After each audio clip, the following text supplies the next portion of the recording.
Ким ушу 99 атын, Алла Тааланын атын жаттаса бейишке кирет dedi. Bir rivayette man ahsaha dakhalal janna.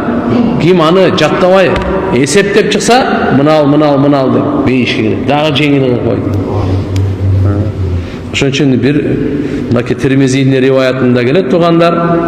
والله الذي لا إله إلا هو الرحمن الرحيم الملك القدوس السلام المؤمن المهيمن العزيز الجبار المتكبر الخالق البارئ المصور الغفار القهار الوهاب الرزاق الفتاح العليم القابض الباسط الخافض الرافع المعز المذل السميع البصير الحكم العدل اللطيف الخبير الحليم العظيم الغفور الشكور العلي الكبير الحفيظ المقيت الحسيب الجليل الكريم الرقيب المجيب الواسع الحكيم الودود المجيد الباعث الشهيد الحق الوكيل القوي المتين الولي الحميد المحسن المبدئ المعيد المحيي المميت الحي القيوم الواجد الماجد الواحد الأحد الصمد القادر المقتدر المقدم المؤخر الأول الآخر الظاهر الباطن الوالي المتعال البر التواب المنتقم العفو الرؤوف مالك الملك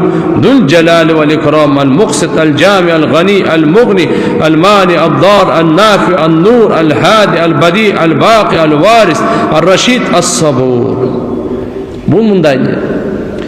Буну мындай деле эме кылсаңыз болот. Эки түрү бар. Жөн эле санайсыз го мындай. Санагандай кылыпчы. Азыркындай Wallahu alladhi la ilaha illahu деп баштагандан кийин Ар-Рахман, Ар-Рахим азмен сиздерге санап берген. Жол болсо ушунун сөздүн алдына я дегенди кошуп. Я Рахман, Я Рахим депчи. Андай отурган болсо бул дуада болуп калат, зикирда болуп калат, нидада болуп калат да. Эгер ушундай кылып кайрыла турган болсоңуз, ар бириндечи